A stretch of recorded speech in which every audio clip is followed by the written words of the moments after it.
Continuamos con La Noche.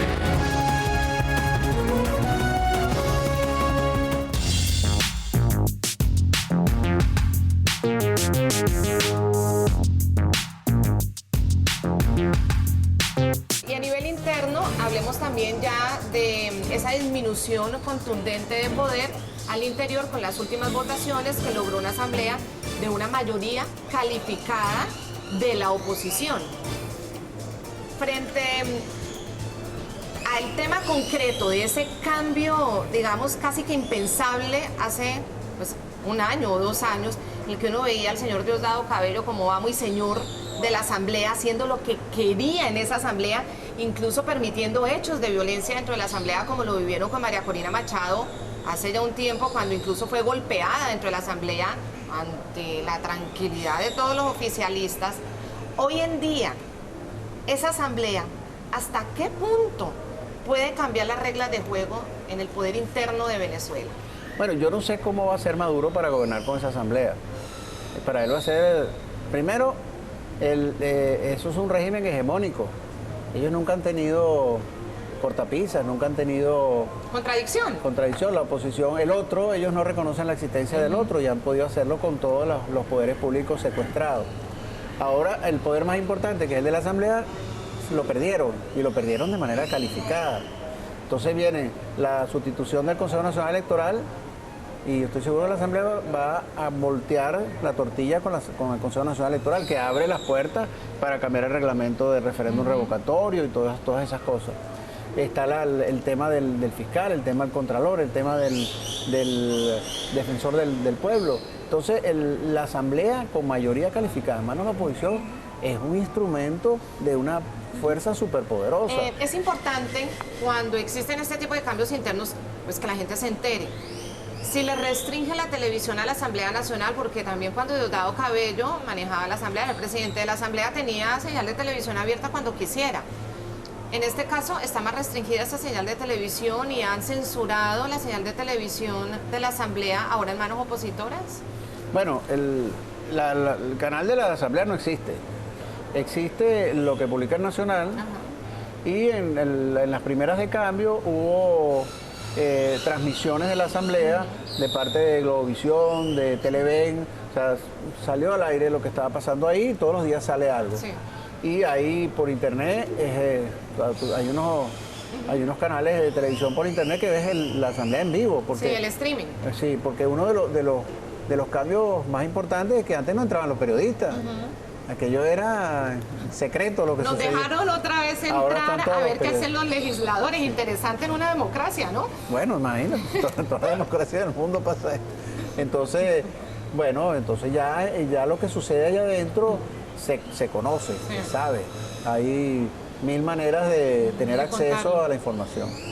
¿Cuál debe ser la prioridad en los temas, según tu análisis, Miguel Enrique, la prioridad que debe tener la Asamblea en temas concretos? Han estado hablando mucho del tema económico y de decisiones importantes para lograr, sobre todo, solventar la crisis que hay en cuanto a la salud de los insumos médicos, incluso con una cifra muy impresionante, y es que Venezuela se ha convertido en el país de América Latina en el que la gente más se muere por falta de tratamiento al cáncer. Sí. El cáncer realmente no...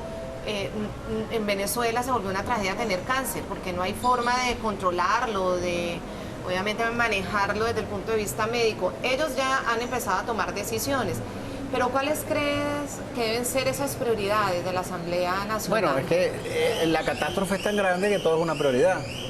Hay cosas que prometieron hacer, como la ley de amnistía, el tema de los presos políticos, que es algo importante, y porque son 17 comisiones que hay en la Asamblea con los 17 temas más importantes. Esas 17 comisiones trabajando es algo insoportable para un gobierno, porque son mayoría calificada de la oposición. Entonces, hay el tema económico, hay el tema de todo esto de la salud, de la educación, de la inseguridad, son temas prioritarios.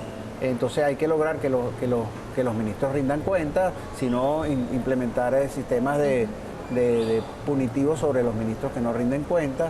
Después el gobierno va a pedir aprobación de lo que están acostumbrados, que piden aprobación de cualquier cosa y la asamblea se los aprueba. O algo peor, tenían leyes habilitantes donde ni siquiera pasaba por la asamblea. Eso se acabó. Entonces, la asamblea tiene muchas prioridades de acuerdo a la cantidad de situaciones caóticas que hay en Venezuela. Entonces depende cómo vayan actuando, porque están preparando la ley de amnistía, están preparando leyes que tienen que ver con los medios, eso es muy importante también, el tema de los insumos, el tema de las cadenas, el tema de todos estos temas que tienen que ver con los medios, el tema del sistema judicial. Podemos pasar una hora hablando de temas. Claro.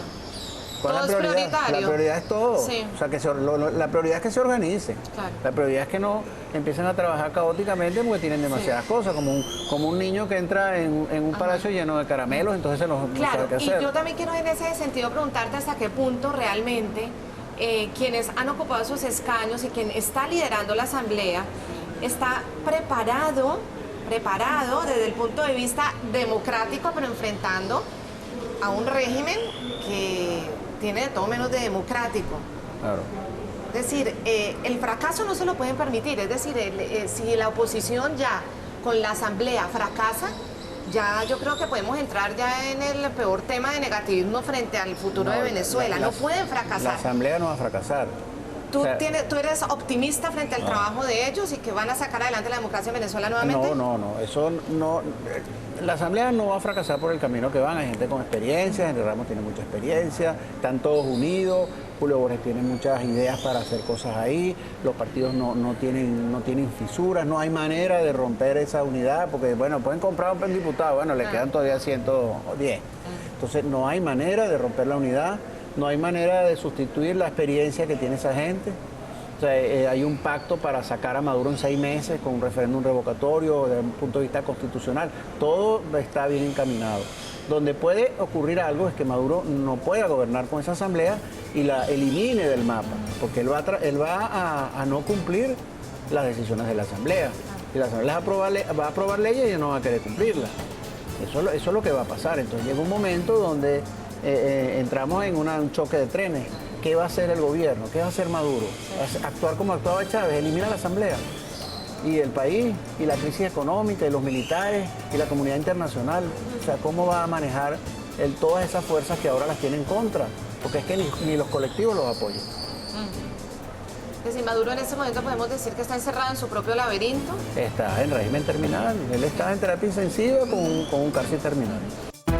Ya regresamos con La Noche.